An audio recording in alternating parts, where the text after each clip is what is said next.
Bismillahirrahmanirrahim. Assalamualaikum warahmatullahi wabarakatuh. Alhamdulillah. Alhamdulillahilladzi arsala rasulahu bil huda wa dinil haq liyudhhirahu 'alad dini kullihi walau karihal musyrikun. Asyhadu an la ilaha illallah wahdahu la syarikalah wa asyhadu anna Muhammadan abduhu wa rasuluh. Allahumma shalli wa sallim wa barik ala sayyidina Muhammad wa ala alihi wa ashabihi wa man tabi'ahum bi ihsanin ila yaumiddin. Allahumma inna nas'aluka 'ilman nafi'a wa rizqan thayyiba wa 'amalan mutaqabbala, amma ba'd. Ayolah ikhwah fidakumullah, alhamdulillah kita memuji Allah Subhanahu wa taala atas segala limpahan nikmat serta karunia-Nya sehingga pada malam hari ini kita bisa kembali melanjutkan pelajaran kita pembahasan di kitab Nailur Raja Syarah Safinatin Najah yang ditulis oleh Syekh Ahmad bin Umar Asy-Syatiri rahimahullahu taala rahmatan wasi'ah. Sebuah kitab yang membahas tentang fikih di dalam madhab al-Imam Asy-Syafi'i rahimahullahu taala rahmatan wasi'ah. Terakhir kita sudah sampai di pembahasan seputar syarat-syarat tayamum. Disebutkan oleh penulis matan Safinah bahwasanya syarat-syarat tayamum itu ada 10. Syarat tayamum ada 10. Kemudian yang dimaksud dengan syarat kemarin adalah hal-hal yang harus ada di dalam tayamum, bukan maksudnya syarat sah. Kenapa? Karena sebagian yang disebutkan oleh penulis di sini ternyata merupakan rukun di dalam tayamum. Kemarin kita sudah sampai membahas atau membaca sampai di poin yang ke-6 bahwasanya di antara syarat tayamum adalah an yamsaha wajhahu wa yadayhi bi darbataini. Itu mengusap atau mengusap wajahnya dan tangannya dengan dua tepukan, atau dengan dua pukulan. Jadi tidak cukup kalau dalam mazhab Syafi'i, indah Syafi'iyah tidak dengan satu tepukan kemudian untuk muka dan tangan, tidak, tapi satu tepukan untuk muka, kemudian tepukan yang lain yang kedua adalah untuk tangan. Itu di dalam mazhab al-Imam Asy-Syafi'i rahimahullahu taala. Kemudian kita lihat di sini. Bismillahirrahmanirrahim. Qala al-musannifu rahimahullahu taala rahmatan wasi'ah wa nafa'na bi ulumihi fi darni amin. Syarat tayamum yang ke-7 adalah wa an yuzila an najasata awwalan. Itu kalau ada najis itu dihilangkan terlebih dahulu. Jadi kalau ada najis pada tubuh, pada badan itu dihilangkan terlebih dahulu. Bagaimana maksudnya? Maknanya an-nasabi'a min syurutit tayammum. Bahwasanya syarat ke-7 dari tayamum adalah izalatu najasatil badani, adalah menghilangkan najis yang ada pada badan. Menghilangkan najis yang ada pada badan. Dengan catatan al-ghairi al-ma'fuwi anha. Najis yang tidak dima'fu. Najis yang tidak dimaafkan. Kalau najisnya dima'fu maka tidak perlu dihilangkan. Jadi najisnya harus yang ghairu ma'fu. Qablahu in amkanat. Sebelum tayamum. Qablahu ini sebelum tayamum, bukan sebelum sholat, tapi sebelum tayamum. Jadi kalau misalkan menghilangkan najisnya setelah tayamum, maka tayamumnya nggak sah. Jadi sebelum tayamum kalau ada najis pada badan, maka dihilangkan terlebih dahulu. Dihilangkan terlebih dahulu. In amkanat, jika memungkinkan. Mungkin ini karena tayamumnya sebab sakit atau yang lainnya ya. Jika memungkinkan. Wa illa, kalau tidak memungkinkan untuk menghilangkan najis terlebih dahulu sebelum tayamum, misalkan nggak ada air sama sekali, tayamumnya karena kekeringan atau karena dia safar, kemudian dia melakukan tayamum, nggak ada air, maka bagaimana nggak bisa menghilangkan najis? Fayasihu tayamumuhu ma'aha inda bani hajarin. Maka sah tayamumnya sah ma'aha bersama dengan najis tersebut. Inda bani hajarin menurut Ibnu Hajar. Jadi menurut Ibnu Hajar, kalau tayamum sebelum menghilangkan najis, Kalau tayamum sebelum menghilangkan najis, artinya ada najis di badan, kemudian nggak bisa dihilangkan karena kekeringan, kemudian tayamum, maka tayamumnya sah menurut Ibnu Hajar. Tapi wa yusolli sholata faqidit tahuraini indar ramli. Tapi menurut Ar-Ramli, tayamumnya nggak sah. Tayamumnya nggak sah. Jadi menurut Imam Romli nggak perlu tayamum. Wa yusolli sholata faqidat tahurain. Orang yang nggak bisa menghilangkan najis sebelum tayamum karena nggak ada air sama sekali, maka dia sholat dengan sholatnya orang yang faqidat tahuraini, kehilangan dua alat bersuci. Jadi jadi sholat sebagaimana adanya, nggak perlu wudu, nggak perlu tayamum. Menurut Ar-Romli. Kalau menurut Ibnu Hajar harus tayamum, harus tayamum. Wa yajibu alaihi al-qada'u indahuma. Tapi kesimpulan akhirnya sama.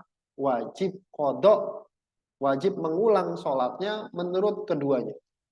Jadi pahami ya? Jadi misal kayak tadi, kejadiannya nggak bisa menghilangkan najis karena nggak ada air sama sekali. Maka kata Ibnu Hajar harus tayamum. Harus tayamum. Kalau nggak tayamum maka sholatnya nggak sah sama sekali. Sholatnya nggak sah. Artinya malah nggak dihitung. Menurut Ar-Romli nggak perlu tayamum. Kenapa? Karena ini statusnya sebagaimana orang yang faqih tohurain, kehilangan dua alat bersuci. Dia nggak dapat air dan nggak dapat debu untuk tayamum. Sholat sebagaimana adanya. Tapi kesimpulan akhirnya sama, yaitu apa? Wajib qada alias sholatnya harus diulang. Sholatnya harus diulang. Baik. Ini syarat yang nomor 7, yaitu apa? Menghilangkan najis terlebih dahulu kalau bisa. Kalau nggak bisa maka kayak tadi. Kemudian yang nomor 8, wa ayyajtahida fil qiblati qabla. Hendaknya dia berijtihad, bersungguh-sungguh untuk mencari arah kiblat qablahu, sebelum tayamum. Maksudnya bagaimana? Maknanya anna thamina min syuruti tayamum. Syarat tayamum yang nomor 8 adalah al-ijtihadu fil qiblati inda adamil ilmi biha. Istihad, nyari arah kiblat. Kapan? Inda adamil ilmi biha, ketika nggak tahu arahnya. Misalkan safar kemudian melakukan tayamum, maka kalau nggak tahu arah kiblat, sebelum tayamum dia harus nyari arah kiblat dulu. Jadi sebelum tayamum dia harus tahu arah kiblat dulu. Kalau tahu arah kiblat nggak perlu nyari. Misalkan kayak di rumah, misalkan kemudian dia sakit, dia tahu arah kiblat ke sana di sekitar rumahnya, nggak perlu nyari, nggak perlu istihad. Tapi kalau nggak tahu arah kiblat harus nyari dulu sebelum tayamum. Kemudian kata beliau, fala yasihut tayamumu qoblal ijtihadi. Maka nggak sah tayamum sebelum nyari arah kiblat. Harus nyari arah kiblat dulu, baru tayamum. Ingat, ini kalau nggak tahu arah kiblat. Kalau tahu nggak perlu. Fahada ma'tamadahu Ibnu Hajarin. Ini sesuai dengan yang diiktimadkan, sesuai dengan pendapat Ibnu Hajar. Wa khalafahu Ar-Ramli wa qala bi'adamil istirat. Tapi Ar-Ramli mengatakan tidak disyaratkan harus nyari arah kiblat sebelum tayamum. Jadi kalau menurut Ar-Ramli boleh aja orang tayamum sebelum nyari arah kiblat. Setelah itu baru nyari arah kiblat. Arah kiblat mana ya? Begitu. Itu syarat yang nomor 8. Kemudian syarat yang nomor 9 adalah wa an yakuna tayammu ba'da dukhulil waqti. Nah, ini penting. Syarat yang nomor 9 adalah tayamumnya setelah masuk waktu. Tayamumnya setelah masuk waktu sholat. Maknanya an-natasi'a min syurutit tayammum. Syarat tayamum yang nomor 9 wuqu'uhu ba'da yakinin au dhanni dukhulil waqti. Melakukan atau menjatuhkan sholatnya ba'da setelah yakin. Satu yakin, au dhan atau dhan. Jadi yakin atau dhan. Yakin itu berarti 100%, dhan itu berarti 51 sampai 99. Prasangka kuat. Dukhulil waktu sholati, sudah masuk waktu sholat, allati yuridu fi'laha bihi, yang dia ingin lakukan bihi, dengan tayamum tersebut. Jadi itu syarat yang nomor 9. Jadi tayamumnya harus setelah masuk waktu. Ini pada kasus apapun, mau sakit, mau tidak dapat air, pokoknya harus setelah masuk waktu sholat. Misalkan ada orang sakit di rumah, kemudian dia nggak boleh kena air, misalkan kata dokter jangan kena air dulu, nanti sakitnya tambah parah. Kemudian dia mau sholat zuhur, maka dia harus nunggu azan zuhur, nunggu sudah masuk waktu zuhur, baru setelah itu dia boleh tayamum. Kalau sebelum tayamum, maka dia tidak dianggap tayamum. Artinya harus ngulang lagi tayamum. Sekarang beliau kemudian menjelaskan tentang kapan masuk waktu. Kalau waktu sholat 5 waktu kan sudah jelas lah ya. Sekarang kalau kasus-kasus yang lain. Kata beliau, wa yadkhulu waktu tsaniyati fi jam'i taqdimi bi fi'lil ula. Kalau kasusnya sholat jamak takdim. Jamak takdim. Jamak takdim tahu ya? Jamak yang menyatukan sholat kemudian didahulukan. Zuhur, asar dilakukan di waktu zuhur. Maghrib, isya dilakukan di waktu maghrib. Itu namanya jamak takdim. Kalau ada orang melakukan sholat jamak takdim, sholat yang kedua kan belum masuk waktu. Tadi sholat zuhur dan asar dikumpulkan, dilakukan di waktu zuhur. Sholat asarnya kan belum masuk waktu.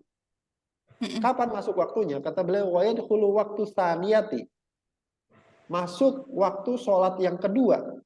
Fi jam'i taqdimi, dalam kasus jamak takdim kayak tadi zuhur dan asar, bi fi'lil ula, dengan selesainya melakukan sholat yang pertama. Sholat yang pertama.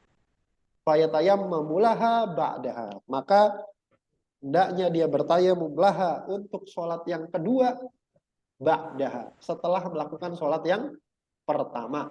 La qoblaha, tidak sebelum melakukan sholat yang pertama. Jadi kalau jamak takdim, maka dia harus melakukan tayamum 2 kali. Nanti ada ya di syarat nomor 10. Sholat yang pertama dan sholat yang kedua. Kenapa harus tayamum 2 kali? Karena tayamum itu hanya bisa dipakai untuk satu ibadah fardu saja. Kalau ibadah sunnah boleh, sebanyak apapun silakan. Tapi kalau untuk ibadah fardu, tayamum itu cuma bisa dipakai untuk 1 kali. Misalkan untuk sholat zuhur, ya untuk sholat zuhur aja. Untuk sholat asar, ya untuk sholat asar aja. Nggak bisa satu tayamum dipakai untuk zuhur dan asar. Meskipun belum batal. Nah ini makanya disebutkan di sini, kalau menjamak-jamak takdim, harus 2 kali tayamum.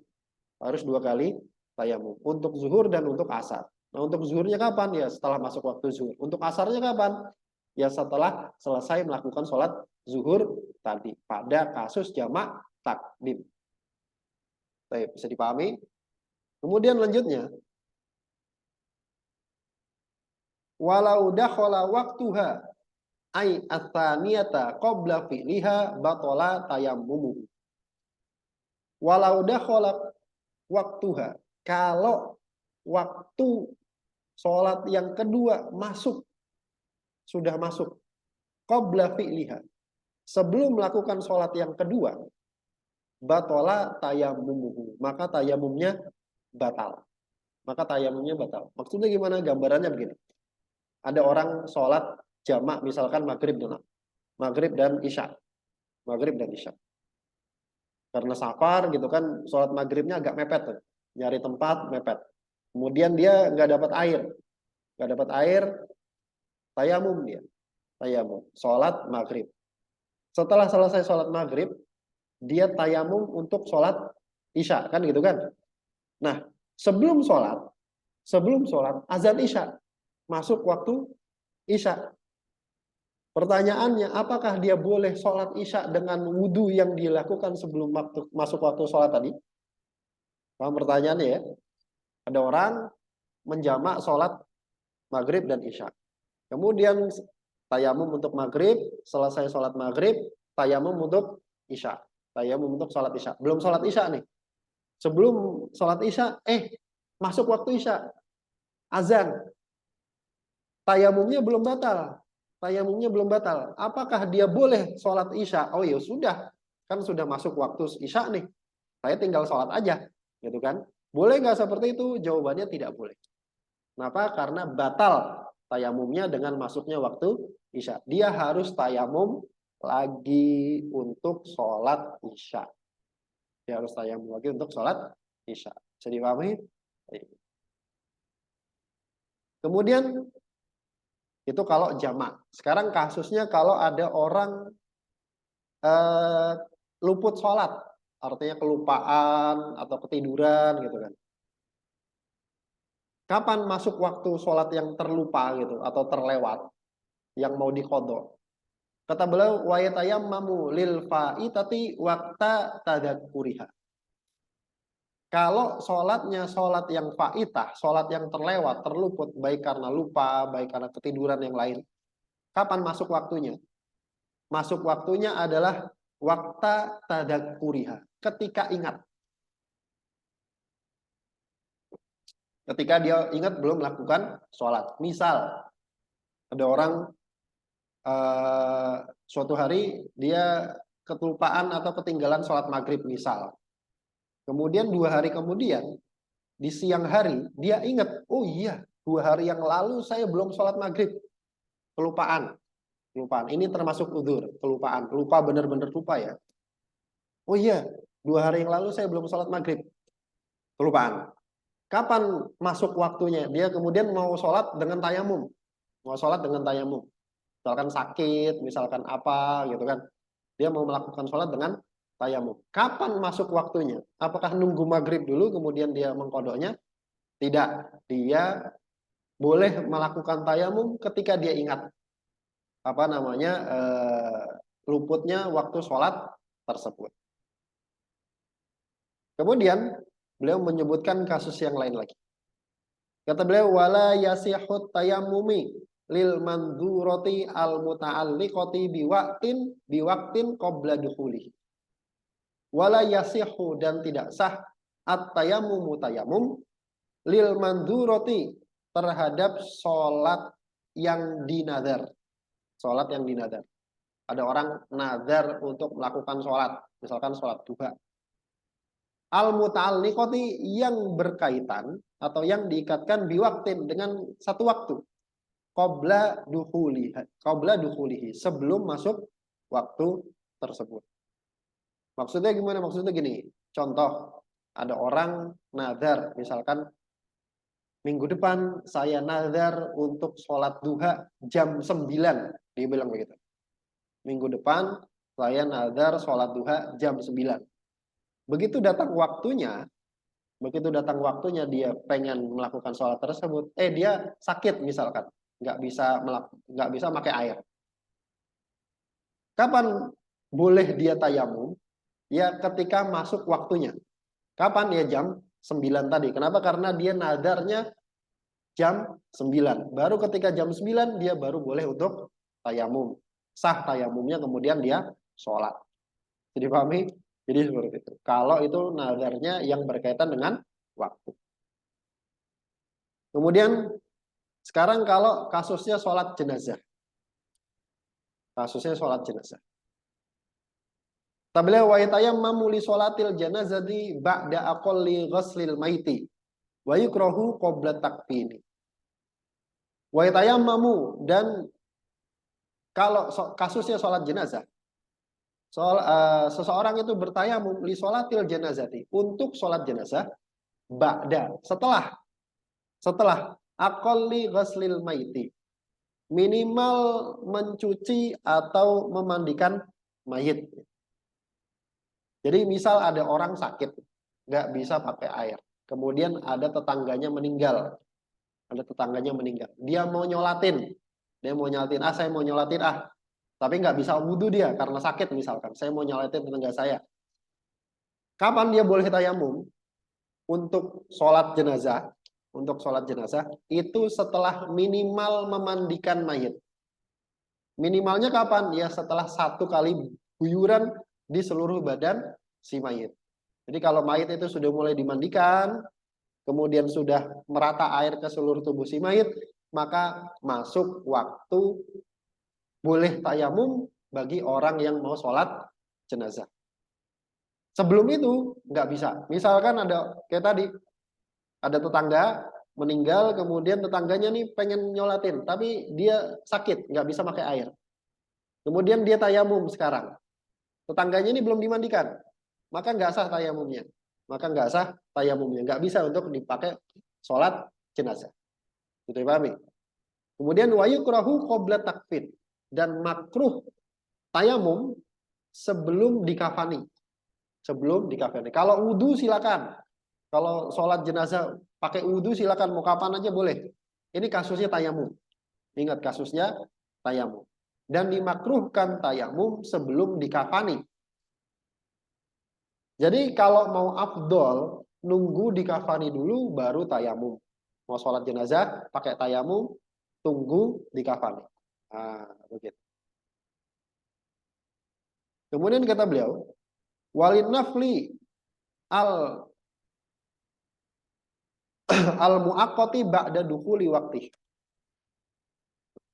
Dan pada sholat nafilah, pada sholat sunnah, al muaqqati yang terkait dengan waktu, itu ba'da dukhuli waqtihi, setelah masuk waktunya. Contoh misalkan sholat duha. Sholat duha kan terikat dengan waktu, sholat sunnah yang terikat dengan waktu. Yaitu kapan masuk waktu duha? Ketika irtifa'u syams, ketika matahari meninggi, mulai terbit. Kapan? Ketika matahari terbit, bukan ketika matahari meninggi. Apakah boleh sebelum itu untuk tayamum? Nggak boleh. Nunggu masuk waktu, boleh untuk sholat duha. Baru boleh tayamum. Itu kalau sholat sunnahnya yang terikat dengan waktu.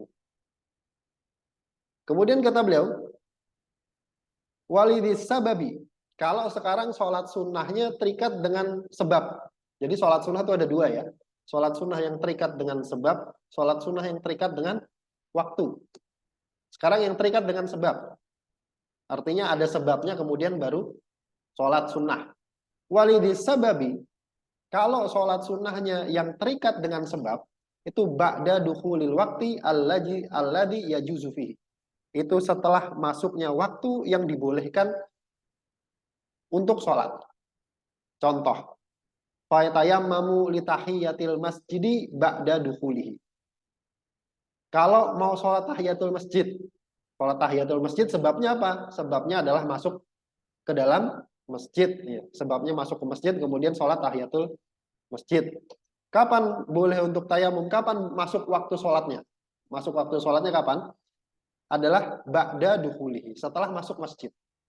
Jadi kalau mau ada orang mau sholat tahiyatul masjid dengan tayamum, maka nunggu masuk masjid dulu. Walil istisqa'i wal kusufi ba'da tajammu'i aktsarin nasi in aradaha ma'ahu. Kalau sholatnya sholat istisqa, minta hujan, dan sholat kusuf, gerhana. Sholat minta hujan dan sholat gerhana itu juga sholat yang terkait dengan sebab, bukan dengan waktu. Sebabnya apa? Minta hujan sama gerhana. Nah, kapan masuk waktunya boleh untuk tayamum? Adalah ba'da tajammu'i aktsarin nasi. Setelah mayoritas orang-orang itu sudah kumpul di tempat sholat tersebut, baik sholat gerhana maupun sholat minta hujan, in aroda ma'ahum, kalau mau sholat bareng, kalau mau sholat berjamaah dengan mereka. Nah, kalau mau sholat sendiri, jadi sholat gerhana boleh sendiri, sholat istisqa minta hujan juga boleh sendiri. Kalau mau sholat sendiri bagaimana? Kapan masuk waktunya? Wa illa, kalau mau sholat sendiri, maka faba dan kita ilghaithi fil ula. Pada al-ula, pada sholat yang pertama, sholat minta hujan, itu ba'da kita ilghaith. Setelah terhentinya hujan, setelah mulai masuk kemarau, nggak hujan-hujan. Ah, itu baru, misalkan saya mau sholat istisqa, gara-gara kemarau panjang, ya sudah, ketika mulai kemarau panjang dia boleh tayamum dan boleh sholat istisqa. Wa inda awalil kisafi fi tsaniyati. Kalau pada kasusnya sholat gerhana itu inda awalil inkisaf, ketika mulai matahari atau bulannya itu tertutup. mulai awal gerhana, maka ketika itu boleh untuk tayamum. Kalau mau sholat gerhana sendirian. Tapi kalau mau sholat gerhana bareng jamaahan, misalkan ada orang sakit, kemudian saya pengen sholat gerhana jamaah, maka kapan dia boleh untuk mulai tayamum? Jawabannya ketika orang-orang sudah mulai kumpul, tetangganya pada kumpul, dia baru boleh tayamum. Sebelum itu nggak boleh. Artinya nggak sah begitu ya. Kemudian kata beliau, sekarang sholat sunnah mutlak. Jadi sholat sunnah itu ada yang muqayyad, ada yang mutlak. Muqayyad itu terikat. Terikat itu ada dua, terikat dengan waktu dan terikat dengan sebab. Yang mutlak tidak terikat dengan apa-apa. Maka disebut mutlak. Mutlak itu dari kata talak. Talak itu kan dilepas. Jadi nggak ada apa namanya keterangannya.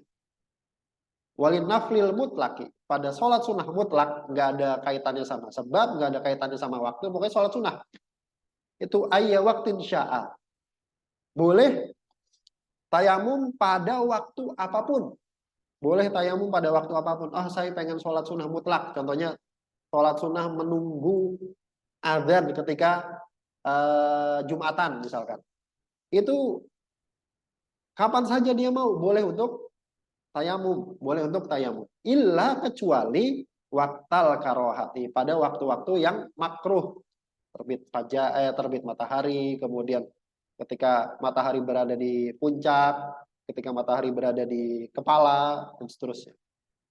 Au qablahu biniyatin an yusolliya fihi. Atau jadi kalau tayamum di waktu makruh, di waktu karohah, nggak boleh untuk sholat sunnah mutlak. Untuk sholat sunnah mutlak nggak boleh.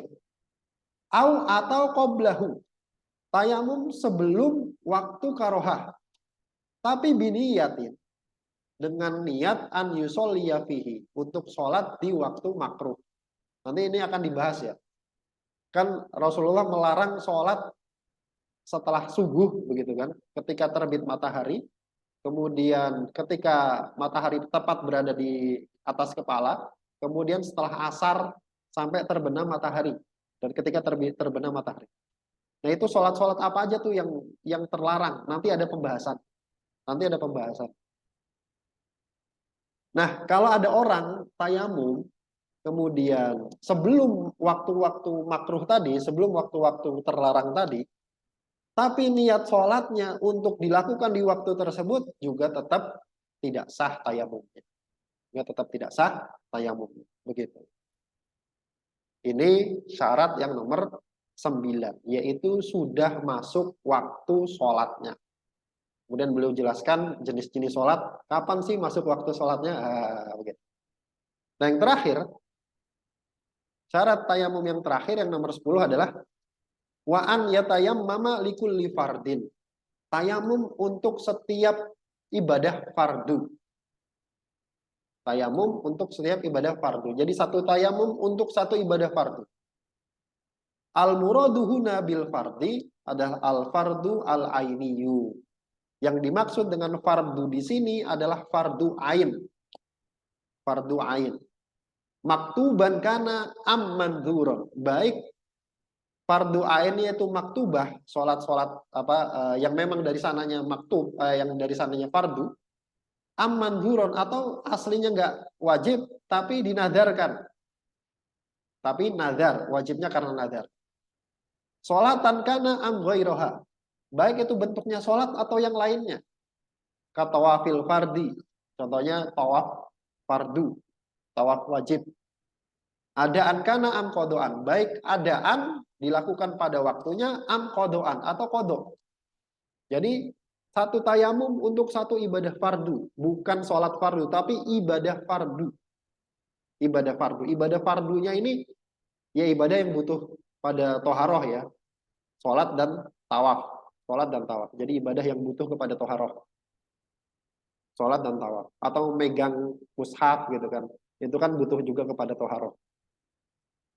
Nah, satu tayamum untuk satu ibadah fardu. Satu tayamum untuk satu ibadah fardu. Kita lihat.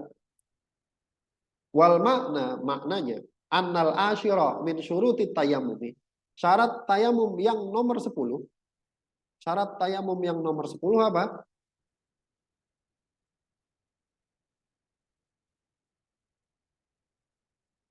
At-tayammumu likulli fardin ainiyin. Tayamum untuk setiap ibadah fardu ain. Fala yajma'u baina sholatail fardin bitayammumin wahidin.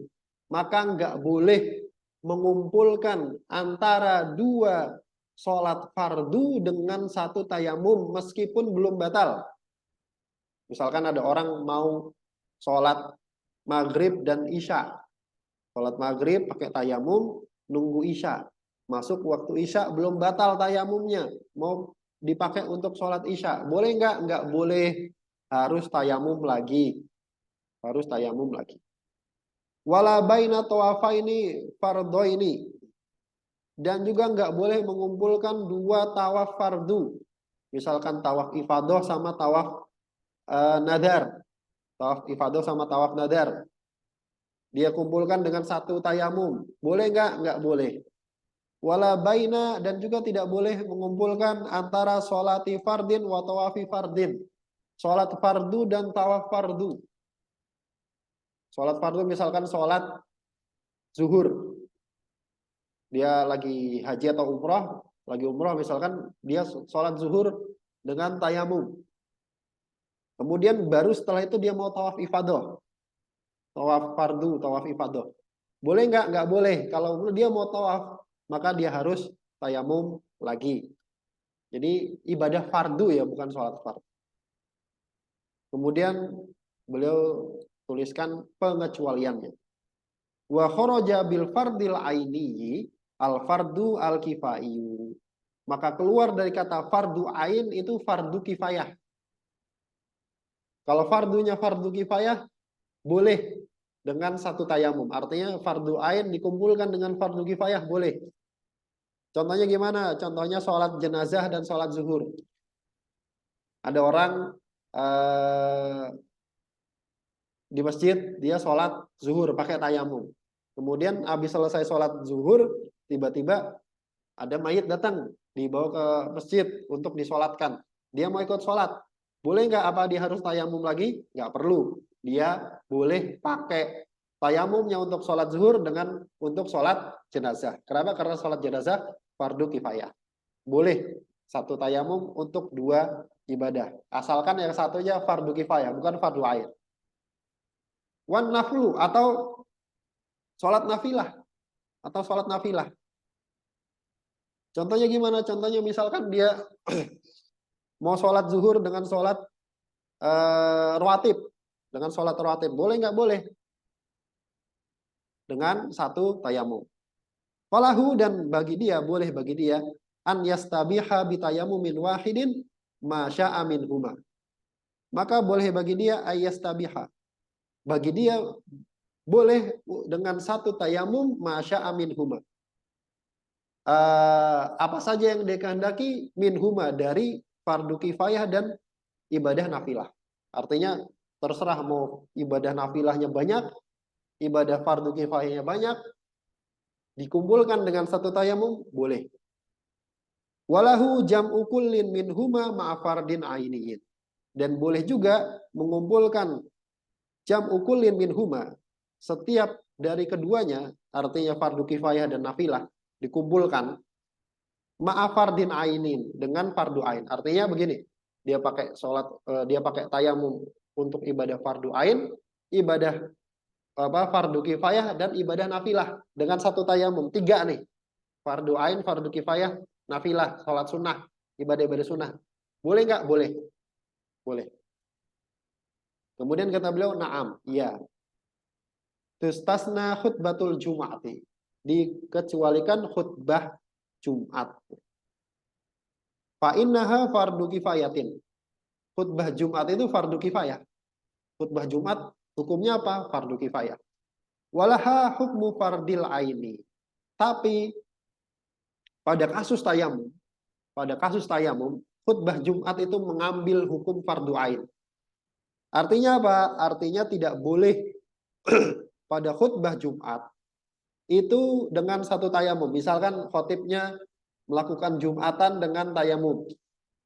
dia tayamum misalkan. Kemudian untuk khutbah, kan khutbah dulu. Kemudian sholat Jumat, sholat Jumat kan fardu ain. Apakah dia boleh pakai dengan tayamum untuk khutbah? Jawabannya nggak boleh. Dia harus tayamum lagi sebelum sholat. Jadi dipahami ya? Meskipun khutbah Jumat hukumnya fardu kifayah. Meskipun khutbah Jumat hukumnya fardu kifayah. Dia kalau mau sholat Jumat, tayamum lagi. Begitu. Akan tetapi la yastabihu biniyatiha al-jum'ata inda Ibnu Hajarin wa khalafahu ar-Ramli. Tapi la yastabiha tidak boleh biniyatiha dengan niat khutbah Jumat al-jum'ata untuk sholat Jumat. Maksudnya gimana? Inda Ibnu Hajarin, menurut Ibnu Hajar. Nggak boleh tayamum dengan niat khutbah Jumat dipakai untuk Jumatan. Menurut Ibnu Hajar. Gambaran kasusnya bagaimana? Gambaran kasusnya begini. Lagi kekeringan.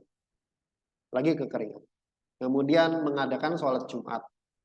Karena kekeringan, maka peserta Jumatannya tayamum dong. Terus khotibnya telat nih. Nggak datang-datang.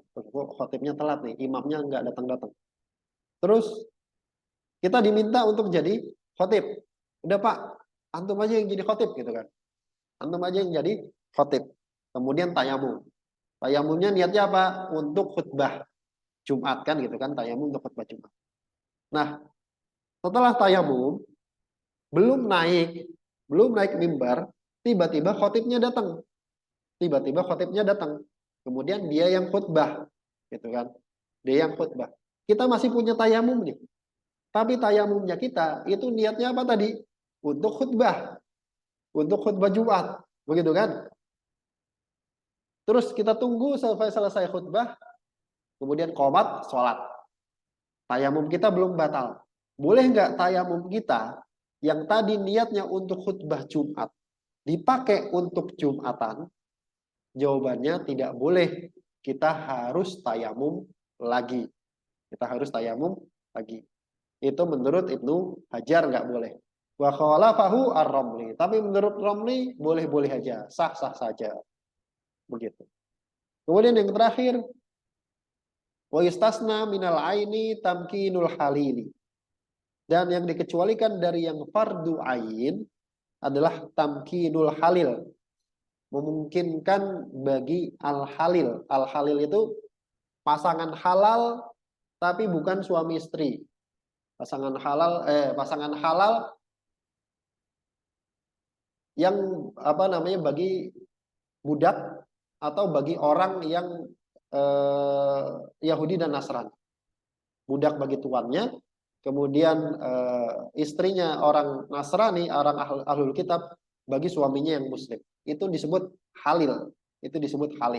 Jadi halil itu pasangan tapi budak untuk tuannya, budak perempuan untuk tuannya yang laki-laki, atau suami istri tapi istrinya itu ahlul kitab, suaminya muslim.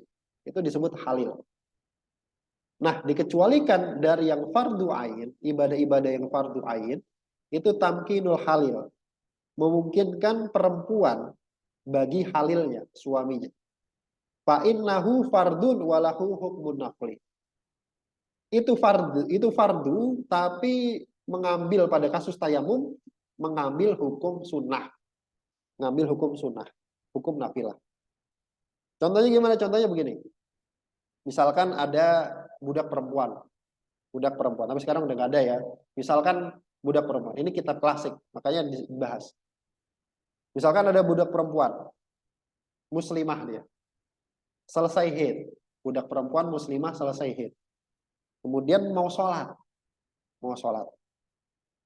Dia tayamum. Misalkan karena kekeringan atau yang lain, dia tayamum. Boleh nggak? Boleh. Jadi tayamum itu tidak hanya menggantikan wudhu, tapi juga menggantikan mandi. Dia tayamum nih. Apa hukum tayamumnya untuk itu kan fardu tuh. Wajib ain kan. Kenapa? Karena untuk sholat. Terus tuannya ingin berhubungan.